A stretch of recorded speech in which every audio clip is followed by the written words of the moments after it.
आशा करती हूँ आप सभी बहुत अच्छे होंगे। मैं भाव्या हिंदी में आपका स्वागत है। यहाँ पर मैंने आपके लिए हिंदी की टेस्ट सीरीज़ शुरू की है। यहाँ मैं आपको डेली टेस्ट सीरीज़ प्रोवाइड कराऊंगी जो आपके आगामी परीक्षाओं पुलिस कांस्टेबल, पटवारी, लेखपाल, फॉरेस्ट गार्ड में आपके लिए रिवीजन के तौर पर उपयोगी होंगे। यहाँ पर मैं जो भी प्रश्नों को करवा रही हूँ ये प्रीवियस ईयर प्रश्न है, किसी न किसी एग्जाम में पूछे जा चुके, तो अपनी प्रैक्टिस के लिए इन्हें जरूर देखें और अपनी कमी को एनालाइज कीजिए, क्योंकि जितना ज़्यादा हम प्रश्नों को करते हैं उतना ज़्यादा हमें अपनी कमी के बारे में पता चलता है। तो आइए शुरू करते हैं आज की टेस्ट सीरीज। पहला प्रश्न है हमारा, पीपर पात सरिस मंडोला में कौन सा अलंकार है। यहाँ पर आपको एक पंक्ति दी है, इसमें बताना है कि इसमें कौन सा अलंकार है। पहला दे रखा है उपमा, दूसरा है रूपक, तीसरा है उत्प्रेक्षा और चौथा दे रखा है यमक। तो इसका सही जवाब है हमारा उपमा अलंकार। पीपर पात सरिस मंडोला में उपमा अलंकार है। मन जो है किसके समान डोल रहा है, पीपल के पत्ते के समान डोल रहा है। उपमा अलंकार में कहाँ होती है, क्या होता है, जब जहाँ उपमेय और उपमान के भेद रहते हुए भी उपमेय के साथ उपमान का वर्णन हो, वहाँ पर कौन सा अलंकार होता है, उपमा अलंकार होता है। ठीक है, उपमा का क्या अर्थ होता है, उपधन माँ। ठीक है, इसका क्या अर्थ होता है, निकटता। ठीक है, निकटता या समीप, किसका अर्थ होता है, उपमा का अर्थ होता है। ठीक है, और अब ये ध्यान दीजिए कि उपमेय और उपमान क्या होता है। हम बोलते थे ना उपमान उपमेय, ये होता क्या है। ठीक है, तो उपमेय क्या होता है हमारा, उपमेय होता है जिस वस्तु की समानता किसी अन्य वस्तु से बताई जाए। ठीक है, जिस वस्तु की समानता हम, जैसे एक वस्तु है उससे उसकी समानता हमने दूसरी वस्तु से बताई जाए तो वहाँ पे होता है हमारा उपमेय। ठीक है, एक वस्तु की समानता दूसरी वस्तु से बताई जाएगी, वहाँ पर वो होता है हमारा उपमेय होता है। ठीक है, और उपमान क्या होता है, जिस वस्तु के साथ उपमेय बताया जाता है वहाँ पर होता है हमारा उपमान होता है। ठीक है, ये होता है हमारा उपमेय और उपमान। अगला प्रश्न है हमारा, चरण कमल बंदो हरिराई में अलंकार है। यहाँ पर आपको बताना है चरण कमल बंदो हरिराई में कौन सा अलंकार है। पहला दे रखा है हमारा उत्प्रेक्षा, दूसरा है रूपक, तीसरा दे रखा है उपमा और चौथा दे रखा है यमक। तो इसका सही जवाब है हमारा, इसमें है हमारा रूपक अलंकार। ठीक है, इसमें क्या बोल रहा है, चरण कमल बंदो हरिराई। ठीक है, हरिराई मीन्स क्या हो गया, हरिराई का अर्थ है श्री कृष्ण से।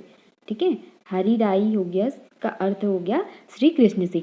अब क्या बोल रहे हैं, चरण कमल बंदो हरिराई, ये किसकी पंक्ति है, सूरदास की पंक्ति। ठीक है, तो सूरदास जी बोल रहे हैं श्री कृष्ण के चरण क्या है, जो कमल के समान। ठीक है, श्री कृष्ण के कमल है, जो चरण है वो कमल के समान है, उनकी वंदना करते हुए बोल रहे हैं। ठीक है, तो यहाँ पर कौन सा अलंकार है हमारा, रूपक अलंकार। और रूपक अलंकार में क्या होता है, जहाँ उपमेय में उपमान का निषेध रहित आरोप किया जाता है। ठीक है, वहाँ पर होता है हमारा रूपक अलंकार होता है। ठीक है, और ये भी ध्यान दीजिए, कभी अधिकतर रूपक अलंकार में योजक चिन्ह देखने को मिलता है। ठीक है, कौन सा चिन्ह देखने को मिलता है, योजक चिन्ह देखने को मिलता है, वहाँ पर होता है हमारा रूपक अलंकार। तो इसका सही जवाब है हमारा चरण कमल बंदो हरिराई में हमारा रूपक अलंकार है।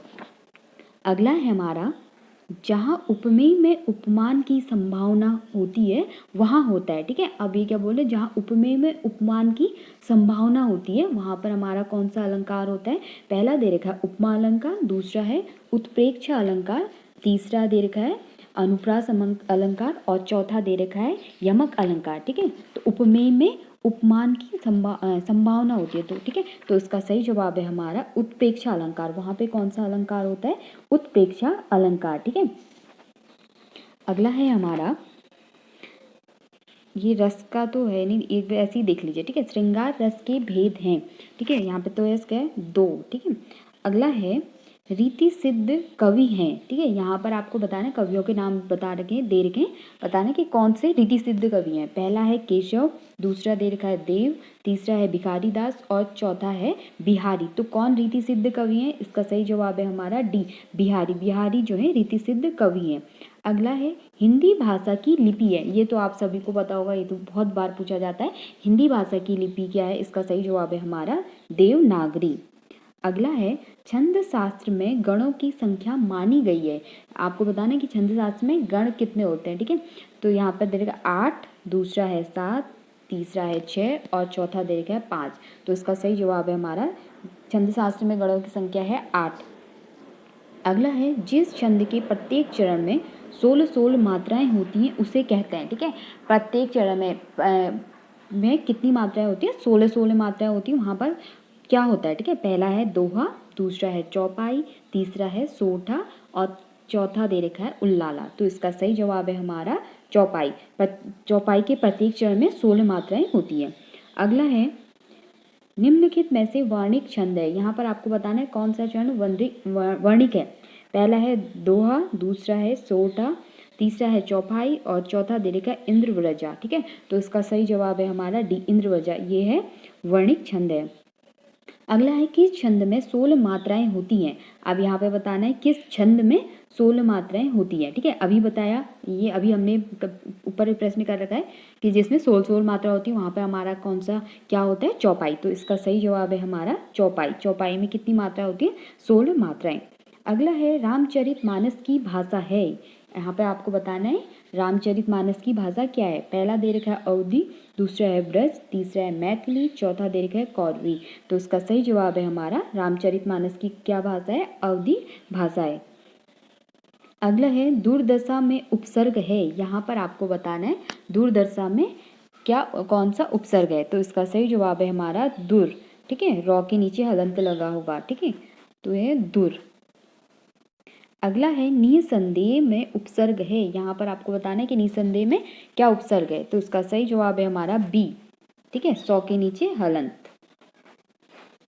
अगला है हमारा पियक्कड़ में प्रत्यय है। यहाँ पर आपको बताना है पियक्कड़ में कौन सा प्रत्यय है। ये तो आप सभी को पता होगा कि इसमें क्या प्रत्यय होगा। इसका सही जवाब है हमारा अक्कड़। अगला है बनावट में प्रत्यय है। अब बनावट में कौन सा प्रत्यय होगा? पहला दे रखा है वट, दूसरा है नावट, तीसरा है बटवट और चौथा दे रखा है आवट। तो बनावट में क्या प्रत्यय होगा हमारा? डी, आवट प्रत्यय। अगला है क वर्ग है। बताना क वर्ग का उच्चारण स्थान कहाँ से होता है। पहला दे रखा है कंठ, दूसरा है दंत, तीसरा है ओष्ठ और चौथा है तालव्य। तो क वर्ग का उच्चारण स्थान कौन सा है हमारा? कंठ। कौन कौन से? क, ख, ग, घ, अंग हमारे कहाँ से निकलते हैं? इनका उच्चारण होता है कंठ से। अगला है य, र, ल, वो व्यंजन कैसे हैं। आपको बताना है य, र, ल और वो व्यंजन कैसे हैं। पहला दे रखा है अयोगवा, दूसरा है ऊष्म, तीसरा दे रखा है संघर्षी और चौथा है अंतस्थ व्यंजन। ठीक है, तो इसका सही जवाब है हमारा डी, य, र, ल वह कैसे व्यंजन है हमारे? अंतस्थ व्यंजन। अगला है हिंदी वर्णमाला में अक्षरों की संख्या है। आपको बताना है कि हिंदी वर्णमाला में कितने अक्षर हैं। पहला दे रखा है 52, दूसरा है 37, तीसरा दे रखा है 43 और चौथा दे रखा है 44। तो हिंदी वर्णमाला में अक्षरों की संख्या कितनी है हमारी? इसका सही जवाब है हमारा ए, 52। अगला है गोबर का तत्सम होगा। यहाँ पर आपको बताना है गोबर का तत्सम क्या होगा। पहला दे रखा है गोमय, दूसरा है मल, तीसरा है गोधूम, चौथा है गोमल। तो गोबर का तत्सम क्या होगा हमारा? ए, गोमय। ठीक है। अगला है हमारा हिंदी में लिंग कितने प्रकार होते हैं। आपको बताना है कि लिंग के कितने प्रकार होते हैं। पहला दे रखा है 1, दूसरा है 2, तीसरा है 3 और चौथा दे रखा है 4। तो इसका सही जवाब है हमारा 2। तो कौन कौन से? पुल्लिंग और स्त्रीलिंग। हिंदी में लिंग कितने प्रकार के होते हैं? 2 प्रकार के, स्त्रीलिंग और पुल्लिंग। अगला है काल के भेद हैं। आपको बताना है कि काल के कितने भेद हैं। पहला दे रखा है 1, दूसरा है भेद, तीसरा है 3 और चौथा दे रखा है 4। तो काल के कितने भेद होते हैं? इसका सही जवाब है हमारा सी, 3 भेद। कौन कौन से? वर्तमान काल, भूतकाल और भविष्य काल। अगला है दही शब्द है। यहाँ पर आपको बताना है दही कैसा शब्द है। पहला दे रखा है स्त्रीलिंग शब्द, दूसरा है पुल्लिंग, तीसरा है नपुंसकलिंग और चौथा दे रखा है कोई नहीं। तो दही हमारा कैसा शब्द है? इसका सही जवाब है हमारा पुल्लिंग शब्द। अगला है वाच्य कितने प्रकार के होते हैं। यहाँ पर आपको बताना है वाच्य कितने प्रकार के होते हैं। पहला दे रखा है 1, दूसरा है 2, तीसरा है 3 या 4। ठीक है, तो वाच्य कितने प्रकार के होते हैं हमारे? इसका सही जवाब है 3 प्रकार के। कौन कौन से? कृतवाच्य, कर्मवाच्य और भाववाच्य। ये प्रकारों को ध्यान दीजिए, किसके कितने, संज्ञा के कितने प्रकार होते हैं, सर्वनाम के कितने प्रकार होते हैं, ये कंफ्यूजन करता है। तो इनको अपनी प्रैक्टिस करते रहिए, इनको डेली देखते रहिए कि किसके कितने प्रकार हैं। अगला है हिंदी में कारकों की संख्या है। हिंदी बताना है कि कारक कितने होते हैं। ठीक है, पहला दे रखा है 1, दूसरा है 2, तीसरा है 8 और चौथा तरीका है 9। तो कितने होते हैं कारकों की संख्या? इसका सही जवाब है हमारा 8। ठीक है, कर्ता ने कर्म को करण से के द्वारा संप्रदान के लिए अपादान से संबंध काके की संबोधन हे अरे ओ। ठीक है, तो कितने होते हैं हमारे? 8 कारक होते हैं। तो ये थी हमारी आज की टेस्ट सीरीज। मिलते हैं नेक्स्ट वीडियो में। खूब पढ़िए और अपना ध्यान रखिए। Thank you so much.